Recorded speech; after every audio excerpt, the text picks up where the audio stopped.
go, here we go, here we go. Loading.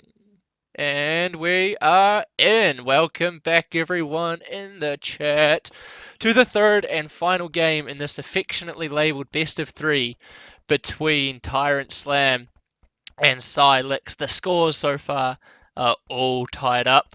All tied up at 1-1. We saw Silex take the first Teuton's game on Arabia quite convincingly, I guess. And then we saw Slam just pull one really, really nicely, pull a nice victory out in the previous game and the Britons matchup as well. So now to settle the scores, to figure out who is the master or who is the winner of this best of three, we have a Japanese war on Arabia as well, playing over pretty much actually in the eastern corner of the map, the complete eastern corner. We do have TyRanT Slam playing in the blue trunks as the aforementioned Japanese civilization, and his opponent over to the west of the map playing in the red is none other than Silex, also playing as the Japanese. And let's just a moment of silence I think is really needed for Lix here because his map is trash. Look at this. This is absolutely horrible. His closest is that his closest? His closest and maybe best. I say that, quote unquote best wood is all the way out here. That is absolutely horrible. This it is a French cast. Yeah, it's out here and it's absolutely horrible. It sort of reminds me of Melkor's wood in the games that I casted a few days ago when he was playing fire. He does have another wood out here, and it looks like yeah he's going to choose to take this wood out here. I really don't know. I guess maybe this one has too many hills on it for him, and maybe he just likes the look of this wood a little bit better in terms of surround. But moment of silence. Oh my goodness, this is fantastic. That was a great pun. I love it. But apart from that, his map is yeah, no, I mean, including that, his map is absolute trash. His main gold out on the front of his base. His berries out on the front of his base. His stone out on the front of his base. Um, Secondary gold out on the front of his base. And then another gold out on the front of his base. Another wood out on the front of his base. He's got literally everything out on the front of his base except his wood, which is like a marathon away. So it's a good thing that the Olympics have just happened because at least the Japanese villagers here are going to be used to running marathons and what have you. Which honestly, it looks like that's what they're going to be doing. If they do get pushed off this, then they're going to have to run a long way to get back to the town centre, and Lix will probably be fuming about this map. That's absolutely horrible. To try and remedy it, he's going ahead and trying to take Slam's ball, but Slam is quite aware to it, and he's going to be able to push this scout from Lix away quite easily. Quite easily indeed. If we have a look at Slam's map, his one is just his one is so nice and lovely. Apart from these hills at the front of his base, which overlook his berries, he's got quite a close lumber out to the west of his base, and he does have one toward the south of his base as well, splitting the lumber because the cheap Japanese lumber camps is always a good idea. He has a back main gold. Back main gold as well, which he can secure, I guess, quite easily if he does do a little bit of fancy walling like that and like that. He does have his stones out on the front of his base. For Japanese, not the most important thing in the world. As we're not really going to be looking for any sort of samurai play. Although samurai play would be fantastic, I'd be stoked to see samurai play, but it doesn't look like it's going to happen. More often than not, you'll see either Drushfast Castle from Drushfast Castle from the Japs or Man at Arms or something funky like that. He does have another gold out here, cushioned in between and behind one of his fantastic scouting, A+ scouting Slam. That was awesome. He does have another gold out here, tucked away in behind one of his forests, and another gold out here toward the front. And has he scouted it? He has scouted it. Slam has done very well scouting his base. And the barracks being plonked down now pretty much at the time that we'd expect to see a Drush popping out. But I can't see a barracks from Lix, and that's because I'm not on his point of view, but even when I skip over to his point of view, I can't see a barracks from Lix. So, speak of the devil, there's the barracks from Lix, and he's trying to create a little bit of a wall off at the front of his base, but I don't know, man. I don't know. Walling this base, that if he walls this base, that would be fantastic because that would just be the biggest wall I think I've ever seen. Um, but it's going to be interesting to see whether these players want to go for a drush or whether they want to go for man at arms. But we can skip over to Slam and we can see that um, no militia are being queued up. He's getting loom. He's pretty much got 500 food. He'll force drop the rest of that. He's got 500 food, and he'll click up. And I imagine we'll be seeing some man at arms popping in for Slam once he gets up to the feudal age. And the feudal age now coming in for Slam as well. And Lix, is he anywhere near? Yeah, Lix is pretty close to the feudal age. It looks like he might be going up on one extra villager than Slam. Are you going to click up? Oh, you did click up. All right, awesome. So it looks like Lix, who's been pushing in some deer here as well, looks like he's going to be going for man at arms, and it'll be interesting to see. It'll be interesting to see whether or not he wants to play defensively with his with his man at arms to try and protect his crappy map, or whether he's going to push out and be offensive to try and push out to try and be offensive and keep Slam in his base, to try and nullify the fact that his map is absolutely bad. But it looks like Slam's taking a leaf out of Lix's book from the first game, and he's starting to get a little bit of a wall off going on at the front of his base, which is fair enough. I mean, Slam's base is quite nice and easy to wall. All he needs to do is maybe plonk a couple of palisades down here as well, so he can secure this gold. He's secured the front of his base, and he's going to start getting a bit of a wall off out here as well on the left-hand side. So it looks like Slam's going to be in a really really nice position, and the militia from Lix actually moving out here, and he's going forward again. And this is one of the best things, like in my opinion, that you could do if you have a really bad map, and it's to try and keep your opponent locked up inside of his base, which is exactly what's on Lix's mind as he starts to push out with these militia, and he's going to find that he can't get through those walls there. And is Slam actually going to go the whole hog? Is he going to go just the whole way and wall off this complete northern flank of his or northern side of his base as well as he throws down an archery range? Where did his militia go? Oh, they're patrolling around here, of course. So man at arms now coming for Lix as well as he decides to chuck up a watchtower. Interesting position for the watchtower. It's not really going to be able to zone Slam off any resources apart from his. Well, I suppose it's gonna affect this stone here if Slam wants to get up a defensive watchtower and then wants to try and drop extra town centers in the castle age. But apart from that, Slam can still quite safely take this stone here, but it is going to prevent this female villager here from walling up behind it as Lix does bring over a fourth man-at-arms. Is he making even more man-at-arms? No, he's not, but Slam pushing out with his own soon-to-be man-at-arms as well.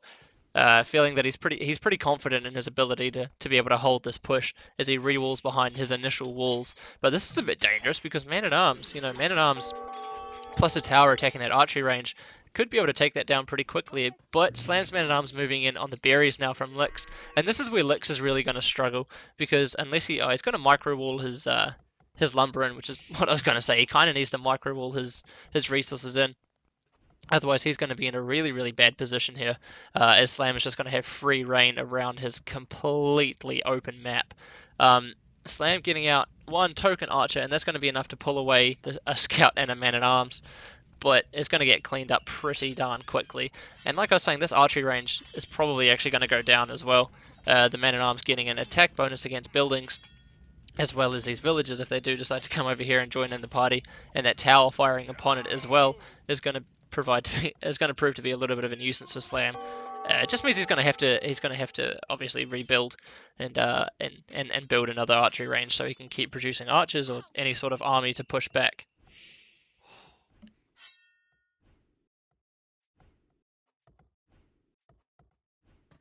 So again, there's not too much going on at the moment. Slam doesn't look like he's preparing another couple of archery ranges more inside his base, but it doesn't look like he's going to be advancing to the castle age anytime soon. So it looks like the classic sort of man-at-arms into archers play, but he's going to be in a much better position than his opponent here. You can see he's already 2 villagers ahead as well, owing to the fact that he has managed to get a few villager picks as he's roamed around Lix's economy. This archer not really going to be able to do too much. You need fletching and you need quite a few quite a few archers to be able to take down scouts and man-at-arms convincingly. But the man-at-arms now moving in for Lix. If Slam doesn't get his scout out of here, that scout's going to go down awfully quickly. Quite a few hits being taken unnecessarily on the scout, but that's all fine. That's all good in the hood. The idle time that Slam is actually causing for, or was causing before for Lix's economy, is also going to start hurting him quite a bit as well, especially as the game does progress further and further and further. And again, more idle time, just more idle time as Slam starts pulling the villagers from Lix off the line to start harassing him. And here we go, a tower coming up on the wood line and the 2 stones as well from Slam. And this is going to be a really, really nice tower in my opinion. But Slam's got such a nice map that he can easily just pull his villagers. Yeah, he's done it already. He's just pulling his villagers over to this, over to the eastern flank of his base, and he's going to be able to chuck down another lumber camp, and he's going to be in a fine position to be able um, to continue to take lumber. So while it is, initially it's an okay tower because it does kind of cause a little bit of idle time and transit time for Slam's villagers to get over here, to be able to chuck down another lumber camp and what have you. It's not the end of the world, and Slam is still 2 villages ahead of his opponent, and he's going to be in a fine position as the game does go on. And he is moving out now as well, with a few more archers that have just got fletching done on them as well. I don't think Lix has fletching. Nah, Lix doesn't have fletching yet, and he has got 4 villagers on the stone out here at the front of his base. And unless he's going to sell the stone and use it to get up to the castle age,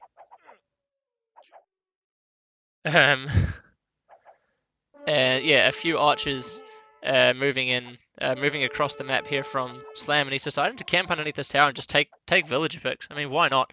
These unless Lix was planning on using the stone that he was mining to be able to get up to the castle age a bit quicker, those villagers were doing nothing really for his economy. And oh my goodness, that was fantastic picks. 4 villager picks from Slam at the front of his base. And that was really, really nice. This villager lead is starting to get it's just starting to get a little bit ridiculous now, as Lix does decide to go ahead and put a defensive watchtower up on his main gold out the front of his base. And towers are going to be the way forward for Lix here. As much as I don't want to say it, he really does need to start putting some towers up in defense of his own economy, because there's no way that he's going to be able to defend it otherwise. He did hit. Does he have an archery range? Where the heck is his archery range, actually? Yeah, I thought it was. His archery range is forward, so the travel time that he's going to have to take, or his unit's going to have to take to be able to get back. Yeah, the transit time is going to be really, really difficult for him as well, as Slam does try to move around into the wood line from Lix, but really, really nice game knowledge here from Lix, moving his army around there to intercept Slam's. Slam's going to be able to take down these man-at-arms with a nice bit of kiting, a nice bit of micro, and all the man-at-arms... Oh, no, there's still one pesky one here. Go away. Get out. There we go. Now Slam's going to start moving into the wood line here, but Lix has already put up a defensive watchtower, and I don't think Slam's going to be able to do too much unless he loops around the market and starts hitting him from over here at the northern side of it. And Slam still just keeping archers patrolling around at the front of his base, just in case Lix is going to try some funky business and and continue to pressure Slam.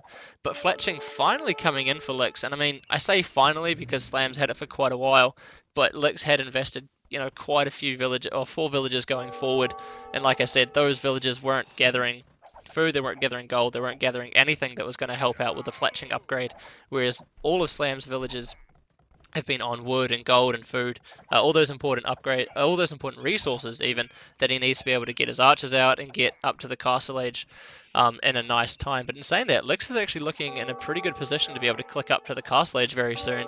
And as I say that, Slam has clicked up now. So we're sort of in the same situation as we had before, in the previous game rather, where Slam has clicked up to the castle age first. But Lix isn't actually going to be too far behind. He has got a market down, mind you, so he could do a bit of market magic and buy his way up to the castle age. But at the moment, it looks like he's going to be able to get there without having to utilize the market, unless he already has, of course. Scout's still buzzing around, and a skirmisher, a buzzy wee skirmisher just popping around to be a bit of a nuisance here. Slam sends out one villager to slowly batter this watchtower down to its foundations, and moves out across the map with another group of archers, and this is really nice, parking at the base of Lix's main gold, idling more villagers forcing them to garrison inside this tower for licks. And this every little bit of idle time that Slam is doing now is just adding to this. Wow, only 3 village elite. Oh no, Slam's been in the castle yet. Right, sorry. It's just adding to the economic advantage that Slam is managing to pull at the moment. He's a full 11 population ahead as well, owing to the owing to the both villager and military lead that Slam is holding over his opponent. And he's going to be first up to the castle age. Oh, this poor villager did get picked off. Well, that's a little bit unfortunate. But he will be first up to the castle age, will Slam. And he will be in a good position to get the crossbowman and bodkin arrow upgrades as soon as he gets up. And it looks like he'll be able to throw down. Oh, what did he do with his stone? Did he sell stone to get up? Maybe he sold stone? I don't see what he did with his stone that's made him spend 195, but in terms of wood, he can get up 2 extra town centers, but in terms of stone, he can't. But sends out his archers across the map now, does Slam, and he's going to be getting those all-important upgrades, crossman, bodkin, arrow, and bowsaw kicking in straight away, and he's going to be able to take a nice, well, a relatively nice fight here against the skirmisher and archer army from Lick. So it would have been nicer if Slam could maybe have held off until he did get those upgrades, but he has whittled down Lick's army just that little bit more, and is forcing these other archers to come back home as the crossbowman upgrade and bodkin kicks in now for Slam, and he's going to be in a good position as he throws down a siege workshop out the front of his base, such that he can start battering down these watchtowers that Lick's put up at the front of his base in the feudal age. So Slam taking a nice fight here. He's going to whittle down a wee bit of Lix's army, but Lix does have another archery range up at home as well, and a few archers here, soon to be crossbowmen. Seeing as though Lix... Oh, there we go. Lix is now in the castle age, so that's fantastic for him. That's really nice. I'm glad that he made it to the castle age. That's always really good. But crossbowman, bodkin, arrow now coming in for Lix. The same upgrades as we saw before, already done for Slam, and Slam's just going to cling to this hill. If Slam can take this hill, it's a pretty big plateau, to be honest, so it's not like Lix is going to struggle getting to the top of it and get on even footing. But a bit of archer micro, maybe a bit of lag, seeing as though the Lix is is having to play with the Great Firewall of China. But a nice bit of micro from each of these players here. It looks like Slam might come out a little bit more on top in terms of taking down the crossbow numbers, which is really sort of what matters in these sorts of engagements, seeing as though the crossbows are the units that are going to be able to do the most damage against your opponent's economy, at least until you get a crap ton of skirmishers and maybe upgrade them to elite as well. A university already been plonked down for Slam, getting a nice early ballistics, which is going to take which is which is going to allow him to take the wee microfights just a little bit easier. Any units running away, it's not really going to be helping him out too much. For Lix, more crossbows continually being produced for Slam as well. Battering ram has managed to take down the initial, or the second watchtower, actually I think that was, for Lix at the front of Slam's base, and he's just, once he cleans up this forward, Slam is just going to have an absolute field day with this with this really, really open map from Lix. He is throwing up an extra town center out the north of his base and also out the west of his base, so he is going to be in an okay position to be able to safely take wood and this little extra stone pile here as well. But it's the gold that's really going to be an issue for Lix. Defensive siege workshop out the front of his base, in front of his main gold. That's a really, really nice addition. But I don't know. I mean, you can Slam. These guys are good enough that they can out micro mangonels should the need be, and I don't know, man. Slam, he's going to be in a good. He's going to be in a pretty good position to be able to take this. I think as he starts moving around the edge of Lix's economy, he's just going to be able to see what sort of picks he can get. He gets a nice pick there with his ballistics kicking in.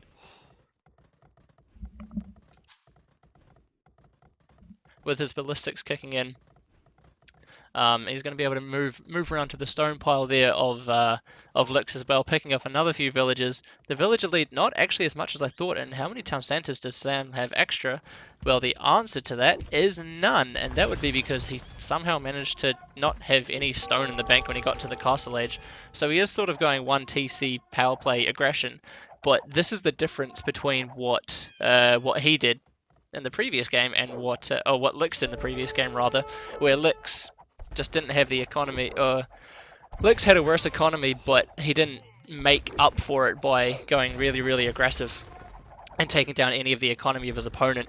Whereas the economy in terms of town centers here for Lix is going to start to pull ahead, but Slam is doing the harassment needed to sort of justify the fact that he is staying on one town center, at least until he does decide to, yeah, he got one up! Yay, Slam! Okay, so Slam's now on two town centers. So honestly, Slam's in a really, really nice position. He's been one town centre down, or two town centres down actually, for a good part of the Castle Age, and he's managed to stay more or less on par, if not ahead, in terms of villages, as he continually sends out crossbows to do the harassment and do the damage on Lix's economy. Gets another villager pick there. Nice reactions though, really nice reactions from Lix.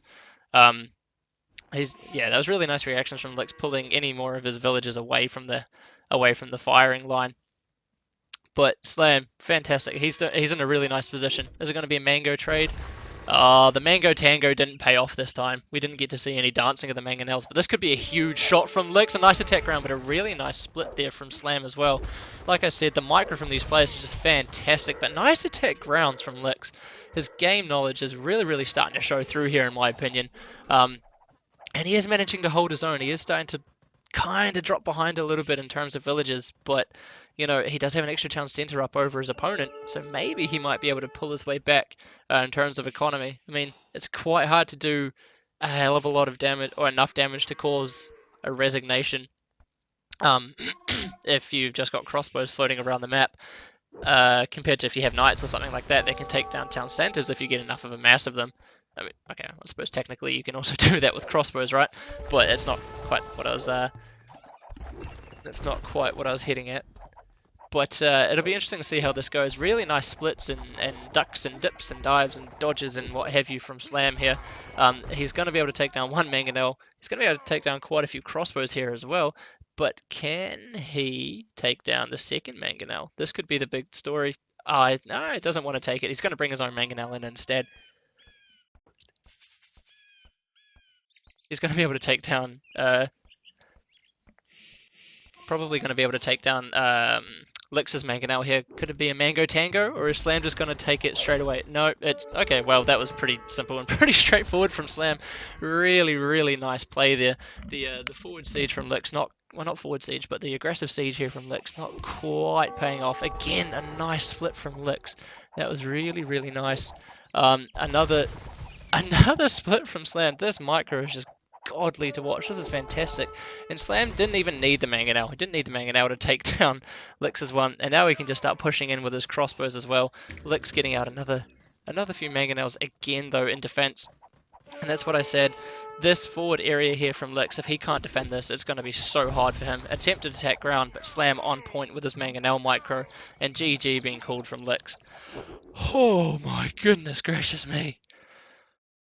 Whew, that was fantastic.